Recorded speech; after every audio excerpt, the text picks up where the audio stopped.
Welcome to the Snakebite, your home for all things Florida Southern College athletics, where we bring you inside access into the world of Moccasin Athletics.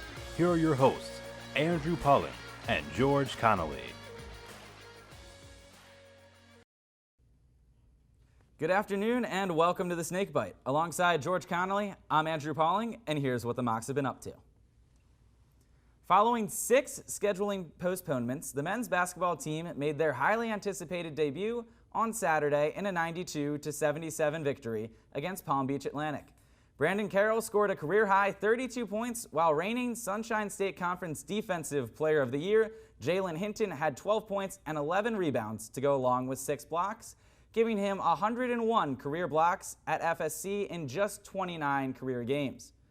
Our own Kenzie Council caught up with head coach Mike Donnelly yesterday morning. Here's what he had to say about that first game. So, Coach, what was said during the halftime break to help them kind of spark their performance for the second? I think the best way to describe it is everyone just kind of calmed down a little bit. Everyone kind of took a deep breath. I told them to drink plenty of water. I think there was a lot of jitters in that first half because we hadn't played in almost a year. I mean, we hadn't had any scrimmages or exhibitions. So I think everyone was just kind of taking a deep breath. We reminded the guys to keep it real simple. Everybody was extremely calm. I thought our leadership in the locker room did a great job speaking up. The returners just kind of reassured the younger guys to just take a deep breath and keep things as simple as possible. And I told the guys that I thought Palm Beach Atlantic was helping us in a way by pressuring us because we didn't have to overthink it. We just had to react and play fast. And that's what we do every day in practice. And I told some of the younger guys just to maximize their opportunity and to just go out there. And it sounds pretty simple, but just go out there and play loose, confident, and have fun. And I thought the guys did a fantastic job of that in the second half. So there are contributions from returners and from freshmen. How would you describe the overall look of this team and their ability to play as a group? Yeah, it definitely looks different than what our roster was back in the first semester. I mean, we had 15 guys on the roster, and due to some various different things with COVID, we were down to only dressing 10 guys on Saturday night. We'll get a couple guys back, hopefully by the middle of the week, so that will help a couple of our returners. But it's just kind of changed our roster to the point where we have to rely on our younger guys. And maybe that's something that we weren't thinking about earlier in the year, but I think our younger guys realize that. And now they don't have any other choice but to step up and try to contribute because they know they're going to get some meaningful minutes. And the returners know that, a large burden is going to be placed on their shoulders to kind of step their games up compared to what they had to do last year. I mean, we had great leaders last year, and now, some of those returners, Brandon Carroll, Jalen Hinton, EJ Damperville, Jake Schneer, Xavier Rhodes, DeAndre Campbell, that's going to be now their roles are elevated in terms of leadership and more minutes played and things like that. So it was great to see the production off the bench. I think we scored 28 points off the bench. I was not expecting that in the first game, but we have talented young guys and they play against our starters every single day in practice. So I think that helped them. They weren't overwhelmed with the speed and talent of Palm Beach Atlantic because they have to play against our starters every day. So I think that really, really helped our guys, especially our younger guys playing in the first college game. All righty. Well, thank you for your time, Coach, and good luck for the rest of the season. Thank you so much for having me. Appreciate it. Those same 2 teams faced off again last night, with PBA picking up a 98-83 win. Hinton led all scorers with 25 points in the loss.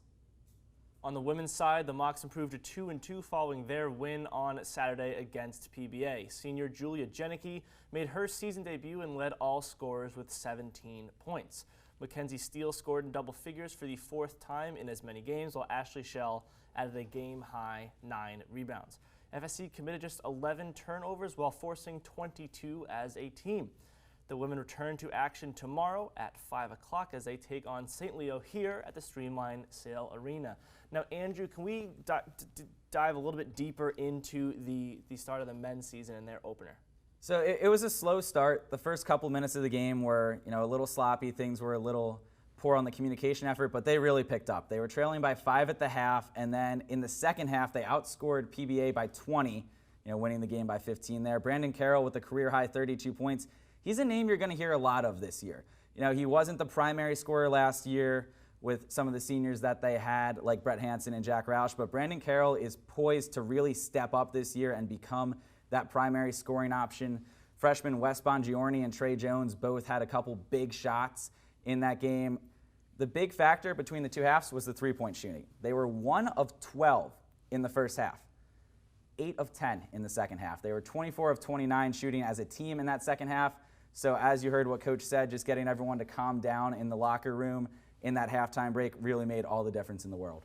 Absolutely, and if we're talking about difference makers, you can't have that conversation without mentioning Jalen Hinton, again named SSC Defensive Player of the Week following that win on Saturday. So take us through that decision. Yeah, so Jalen, the preseason All-American, it's his 5th time winning that award in one season and then one game going into the next year.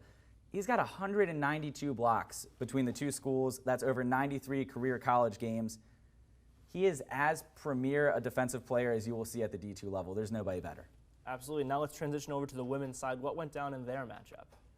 So on Saturday, they were coming back off a double overtime loss, which was a real heartbreaker. They bounced back well. They got their leader on offense in Julia Jenneke back for the first time this season. They scored 70-plus points for the 3rd time in their 4 games. That's good. That means they're playing complete games, complete first and second halves. That's something we focused on a lot last year when talking about this team. Aubrey Burke had a very complete game, 5 steals, 4 rebounds, 6 points. That's a very well-rounded game there for Aubrey. They scored 17 points off of turnovers, 17 bench points, and 14 second chance points. Those are all big key factors for this team, just showing the heart and the hustle that they were putting on in that game. Thanks for those insights, Andrew. And now let's check in on golf. Through day 1 of the St. Leo Invite, the men's golf team found themselves in 11th place with sophomore Johnny Tucker leading the way with a 71 through the first round. On the women's side, the Mocs, who are hosting the Lady Mock Classic, were sitting in 3rd place as a team with Natalie Svevson leading the team with a 145 over the 2 completed rounds. Both tournaments will wrap up later today with final results being posted on fscmocs.com. In swim news, freshman Jasmine Hoffman led the team with 3 individual wins as the women's meet against Florida Tech was not scored by team points as it usually would be. Due to COVID protocols, Florida Tech did not have enough eligible women to compete in a typical meet. The men, who competed in a meet in traditional fashion, picked up 2 convincing victories against the Panthers, winning the first match 102-28 and the second match 105-25. The Mocs placed first in every event in the meet for a 2nd consecutive weekend. Freshman Kyle Mikaloff set the college record for the 50 free by touching the pad in 19.98 seconds. Both teams are back in action tomorrow at 3 as they take on Rollins at home.